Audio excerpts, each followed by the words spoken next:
Hello, listeners, and welcome to the latest episode of the Madvertising podcast, a podcast that explores the intersection of creativity, content, tech, advertising, all of the things that you care about.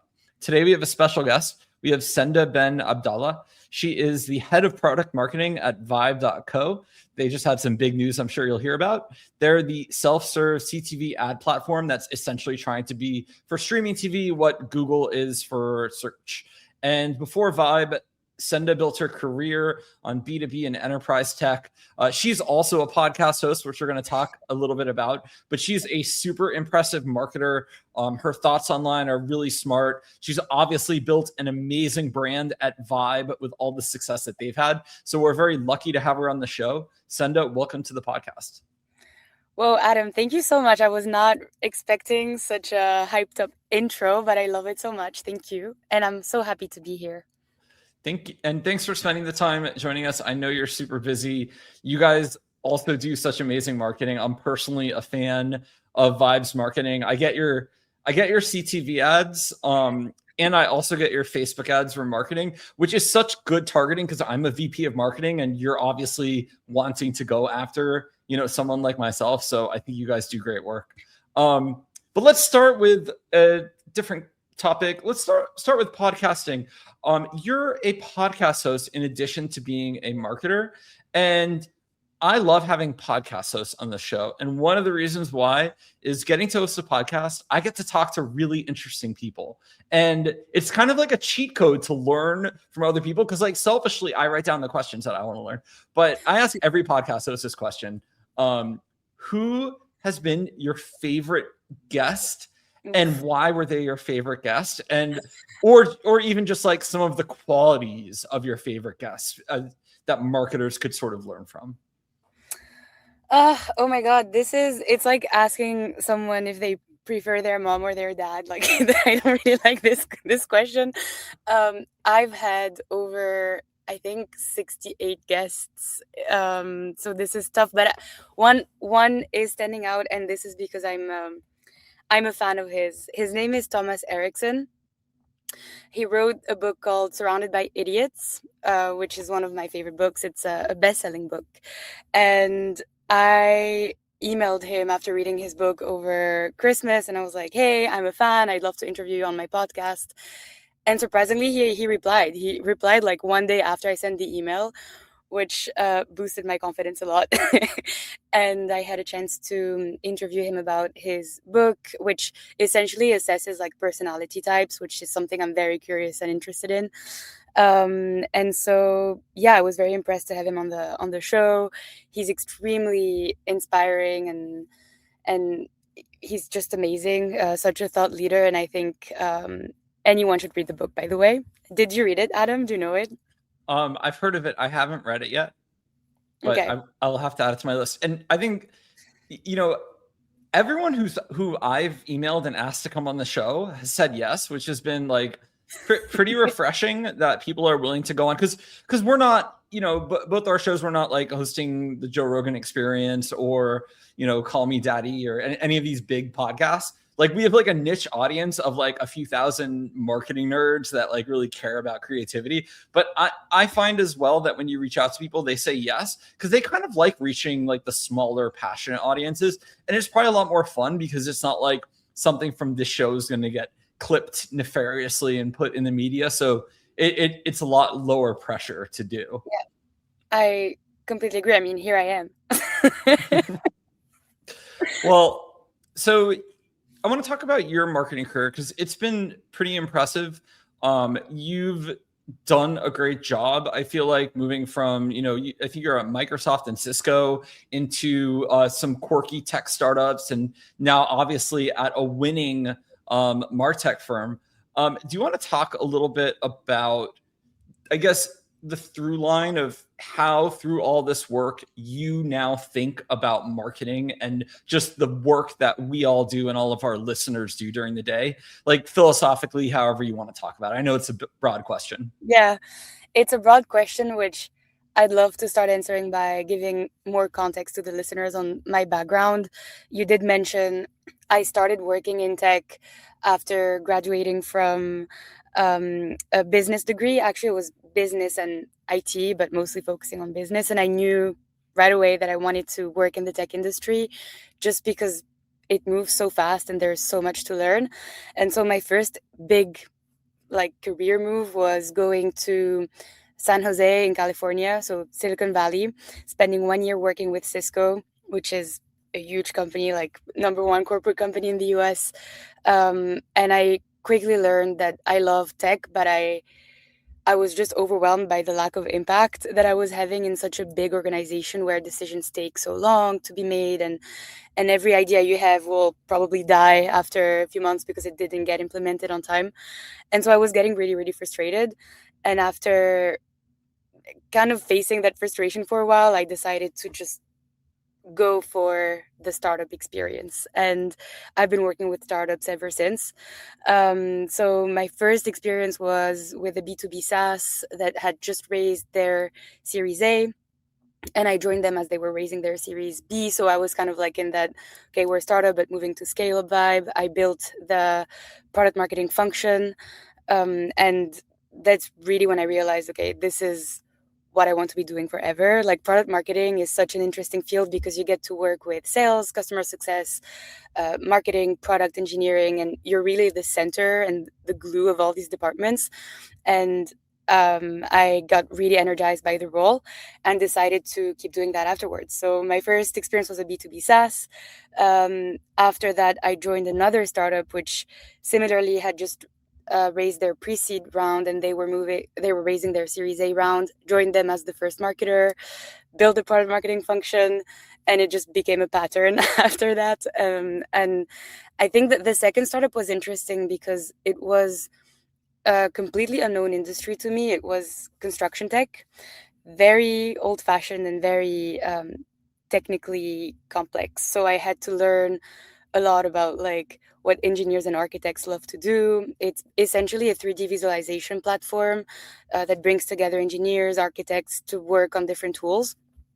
And being part of that ecosystem was also very energizing. But I also realized that, okay, this is fun, but I think I need to be working in a company that serves people like me, so marketers and product that I truly understand, because I think to be a great product marketer, you need to love the product you're promoting and you're working for. And so that's when this was in London. So I was in the UK, and then I got a message from Arthur, CEO at Vibe, on LinkedIn, who's like, hey, we're looking for a founding product marketer.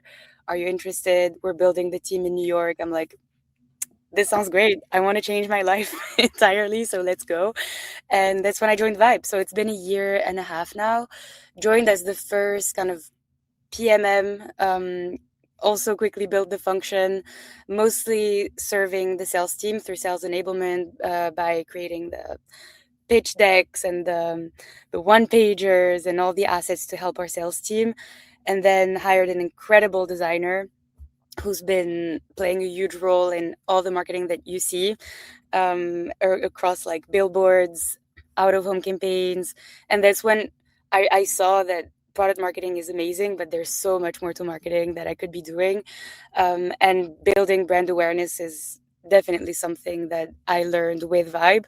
Working with someone like Arthur, who's so passionate about marketing and really understands the function, I think made my role even more energizing and exciting, especially for someone who moved from the UK to New York. So first, marketing in the US is a different game. There's not a lot of rules like in the UK with GDPR and all the privacy concerns. So here it's basically a playground, especially in New York City, where everywhere you walk, there's billboards and campaigns of everything. So I think it's been a pretty stimulating journey. And yeah. And I was going to say, you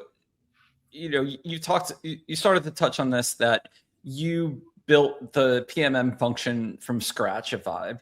And I'm curious, could you part any words of wisdom for, say, a young marketer in your shoes at a similar startup where they're coming into nothing, right? They're coming into the founder. They may be really technical, not really understand marketing. what do you recommend for that person for building that function from scratch that you learned along the way? Because you've done so well. It's like, obviously you look at the brand from the outside as another marketer, and everything is just very visually consistent. The brand message is good. You guys are kind of everywhere. Like some words of wisdom of how you got the team to this point. To be very transparent, there's one word that comes to my mind, and it's alignment. I think for me, the first thing I understood was how passionate Arthur was about marketing, and how he was like the source of truth of what marketing should look like and his vision for the brand. And just having that constant point of communication with him, making sure, like my first month at Vibe, I had dailies with Arthur. Like every day we would even meet for 5-10 minutes to make sure, okay, this is where my head's at. What are you thinking? I was working on the website, and so our messaging was key, like our new positioning. We were shifting from serving SMBs to mid-market and enterprise customers. And so having him involved in conversations, and then also talking to the sales leaders, customer success leaders, and making sure that we were all aligning on our message was the number one rule. Like any marketer, and I don't think it's only applicable to product marketing, I think any marketer should have that alignment, because if you align with the strategy and the vision, everything else will just flow super smoothly and well. And that's what happened at Vibe, because we started with a website. So it's literally, you can't really make mistakes on misalignment with the website, because everyone will see it, and it's the first touch point for customers, partners, internal stakeholders as well. And so I'd say my biggest advice to you as a young marketer is making sure you understand the strategic vision of your leaders and the people that are really essentially leading the way for the vision and the strategy of the business, and then spreading that across other departments and bringing that alignment through your work. Whether it's, as you said, the consistency of our brand. It took us a lot of time to get here, Adam. Like we had a lot of different visions and opinions, and sometimes you have to suck it up a bit and just agree that not everyone's going to align on everything.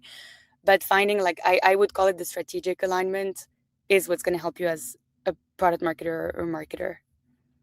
I love that. And I think you said something that was really insightful for young marketers, especially at a smaller company, is however you can make sure you get a lot of face time with the founders, because I think the marketing of Vibe comes through so well because his passion comes through you. It's obvious, through all of the brand work that you guys do. So let's talk about streaming TV. Streaming just crossed 45% of all US TV viewership, more than cable and broadcast combined, which is awesome. I'm sure you guys have your own stats. That's just one that I pulled for this show when I was doing research. Does that feel like a tipping point to you, or has the industry been slow to catch up to what consumers and what you all have already figured out? To be honest with you, I think since I joined the company, every time I have, as I said, I work on these pitch decks and all these content assets, and every time that metric keeps increasing, and we're able to ship a lot of playbooks around the state of the industry and how it's growing, and how not only it's growing, but it's also showing results that when I first joined Vibe, I didn't really understand what CTV was. I wasn't really aware of the industry as a marketer myself. And so it's been an educational journey for me, and I truly see the results through just being in conversation with our customers and hearing how they've been driving ROAS growth, and they've been seeing their sales increase and their brand awareness increase thanks to TV, because TV is essentially a channel that not a lot of growth leaders and marketers know exist as, a performance channel. And I think a good way for us to explain that to marketers is saying, think of Vibe as the meta for CTV, basically. So when you compare it to tools that performance marketers are very familiar with, it makes sense. And I think it also validates the stat that you just shared. It's like, okay, it's not just growing because people are watching CTV. It's also growing because brands are leveraging it as a channel and seeing those results for both the customers, like B2B and B2C, which I think is an incredible product to be working for and with. Yeah, I personally find that CTV ads are one of the only ad formats left. I actually see the whole ad. I pay to have YouTube Premium, so I don't see ads there. I'm like totally ad line to scrolling online. I think it's a great format, and especially if like I always wanted my TV ads to be more targeted and not just be the same Geico and large insurance company ads, although I love some of those too. Some of them are really fun, but I really like that I actually get like MarTech ads now brought to you by your platform. And it's like, this is so cool that I'm actually getting ads that matter to me, that are interesting to me on the large screen. I think it's totally a game changer, and every marketer should invest in some really great creative and put it through a platform, put it through your platform. And I think it's an underrated way to reach people, especially because the targeting now can be very good, right? Do you want to talk a little bit more about, give me the platform overview for someone just getting into CTV? So the creative upload, the targeting, and the analytics, and whatever else you want to take me through. Of course. Yeah. So as you've kind of already hinted to that, but Vibe is self-serve. It takes, and we've measured this, takes less than 5 minutes to launch your first campaign on Vibe.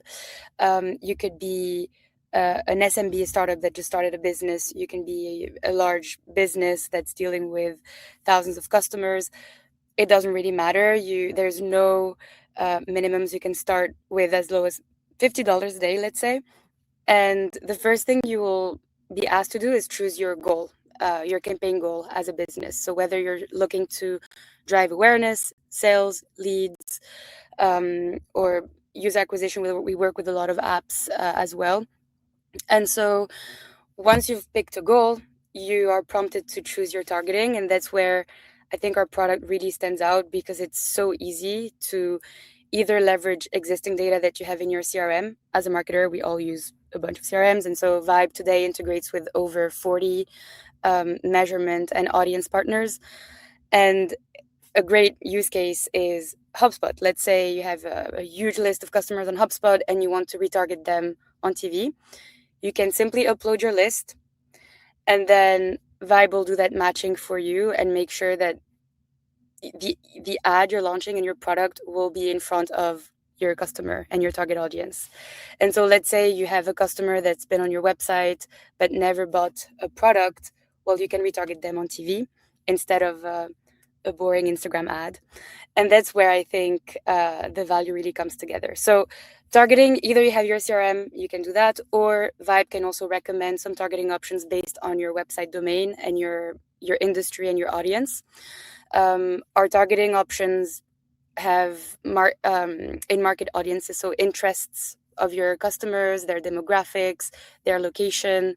And that's where we talk about like hyper-targeting, because you can really make sure that your ad will serve your buyers and not just your viewers. And after that comes our distribution, so the channels that you can use the ad for.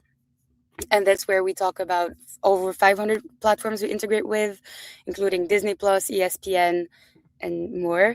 You can choose to be on all of them, or you can just select a few. Like, for example, we've seen customers only do live sports campaigns on live sports channels. And finally, as you mentioned, there's obviously your creative, which you either have already prepared or our team can help you with ad creative production as well. After you've launched the campaign, that's when you have your dashboarding and your reporting, which is very straightforward. You can either look at a bunch of insights around your demographics, which ones are getting the most impressions. Thanks to our integration with Shopify, if you're an e-commerce business, we can see where your sales are and what kind of impact you've had there. And you have a bunch of KPIs you can look at depending on the business goal you've selected. Just one last thing about measurement, which is really important. We recently, and this has been a huge marketing initiative as well, we've been doing a lot of partnership marketing by integrating with measurement partners that are very super reliable and well-known in our space, to have that third-party measurement offering that is also verified data that you can look at. So it's not just Vibe, it's Vibe and a measurement partner if you're integrated with them. So that's pretty much the overview of Vibe. Yeah, I think I saw an ad with one of your measurement partners talking, which was, I think, a really nice piece of creative for B2B. So I want to talk a little bit about your, and I love the overview of the platform. I think you guys solve a really hard problem, especially it's almost more it's interesting for everyone, but it's almost even more interesting for a smaller company that they can dip their toe into this fairly cheap, get results, and then scale up, which admittedly on the out of home side, we're a lot more expensive to start a campaign. But for TV, like the internet, you can it's cool that you guys make it like the internet, that you can sort of start as small as you want and obviously scale it up when you get results. So I love that. Sorry, Adam, I just have to say this, yeah. But I think another important thing with Vibe is, and I have to give them a huge shout out, our customer success team are incredible. Whether it's the technical account managers or the CSMs, customer success managers, they are fighting for customers to get the results that they should be seeing. So we provide that support as well. You're not just by yourself. You have someone helping you, consulting you on your campaigns, making sure that you're always optimizing and giving you recommendations. Because as any performance marketer, when you start trying with a new tool and testing things, you need that support and you need to get that guidance. And so I think for us, even though we do have the AI agents and the MCP and AI recommendations, we also have an amazing team that is extremely great at what they do and consulting customers on their performance. That's great, especially for helping companies that are new at this. Yeah. So I want to talk a little bit about Vibes marketing, because it's really good, and I think you do such a great job. I love you talked about how you were consistent with messaging online and on out of home and your TV ads, and you've integrated really well. Is there, when you're making your marketing plan, because I love that you think online and offline, you guys all think holistically, you're not just running search ads, and you're actually dog fooding your product. Are you guys sitting down once a year to spec everything out? Are you kind of more agile and are we know all the channels we want to be on and we kind of dial them up and dial them down? Tell me a little bit about how you run your meta marketing. It's always interesting for other marketers to hear. Yeah. You don't have to give me specific details of dollar spend or anything, but just how you think about your marketing. Yeah, of course. I think to help with this answer, it's important to explain a bit how historically Vibe has been operating. So when I first joined, we had a marketing team of 3 people and a growth team of around 8 or 9 people. And the growth team was in charge of the paid ads. So anything you see on Meta, LinkedIn, YouTube, that's them. $2 million a month, which is huge. And the point is to test as many concepts as possible and seeing what works, what doesn't. And we also, of course, allocate spend to Vibe. So that's where we're testing all these different platforms, and we're doing our own analysis in-house to seeing what works and what doesn't on which platform. And the marketing team is in charge of the positioning, the messaging, distributing content, the video ads that you see. We work with an amazing agency for that. And so we produce all this content to feed into our paid media engine. And today, actually very recently, we've merged the two.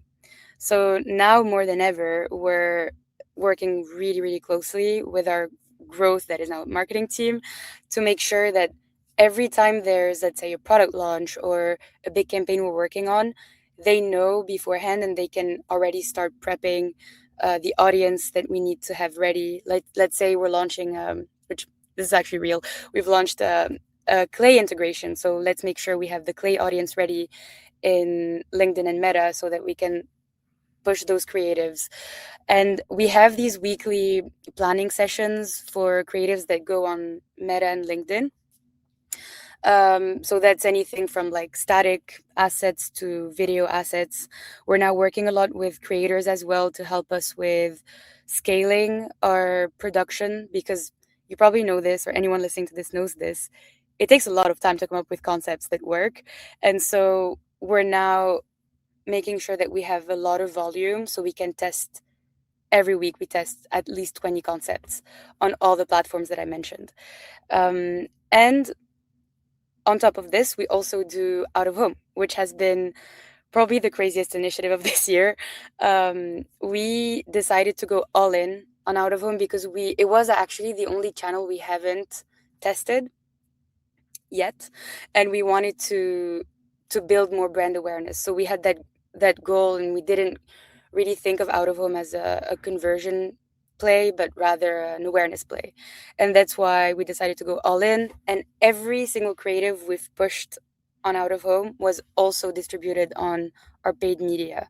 So we're, as you said, we have this holistic view, and we make sure that it's consistent. We have these campaigns that are running, and it takes time to make sure that not only we're pushing new creatives, but we're also maintaining what's working and killing what's not working. So it's an entire engine of testing and learning. And Adam, we are extremely agile. We're not we don't have very strong review sessions or anything. If something's not working, it's there's no 10 minutes of overthinking. It's instant, it's done, it's killed, we move on. And I think that spirit at Vibe is what makes us so hungry to learn and to win in marketing. And I'm very happy that you like it because you keep complimenting it, so it seems that it's working. Yeah, we're big fans of your marketing. We have a Slack channel internally at AdQuick where we share companies that we like, and then we also share companies where we're like they could probably do better. Obviously, okay. we're in AdTech though, so I'm not telling companies what creative to put on their out of home, but we're marketers, so we like to share things that we like. And your size matters out of home campaign is memorable. If obviously I can remember it right now on the podcast, and you guys are doing it right to have short campaigns. It's funny though, some marketers do things to break rules. There was a campaign from Lyft years back where they put a wall of text on a billboard in LA that you could actually read if you were stuck in traffic as kind of a joke. Because you're on a Lyft, so you can see this billboard. Anyway, yeah. People you can break rules too. So Senda, I want to ask you one final question, and I think this is when you'll be particularly adept at answering. I ask all my guests this though. For young marketers entering the field, what advice would you give them to, have a thriving career, especially one with increasing AI, increasing automation, increasing chaos in the business world? Yeah. But what do you tell young people? So I'll answer this with the assumption that you're already using AI, because if you're not, it's I don't want to give you the advice of you need to learn AI tools, because I'm assuming you're already in the wave of AI, and as you should be, and we don't really have a choice. So I'd say my biggest advice is making sure that you're actually not optimizing for money too soon in your career. And the reason why I say this is I had to make a decision early in my career to either keep going with the comfort zone of the big corporate and have the safe route, or join a startup that you don't know if it's gonna do super well or die in the next 2 weeks, but the learnings you get from doing that and not really thinking of earning, just having that safety net early on in your career will help you learn much, much, much, much faster. And I think today, combined with AI, your learning curve is incredibly exciting, and you can learn so much in such a short amount of time that I would encourage you to put yourself in risky positions, because if it pays out well, you'll be very glad you made that decision. And if not, you can always revert back. It's okay. So that's my advice, which has nothing to do with marketing. It's more of what to choose and when, I guess.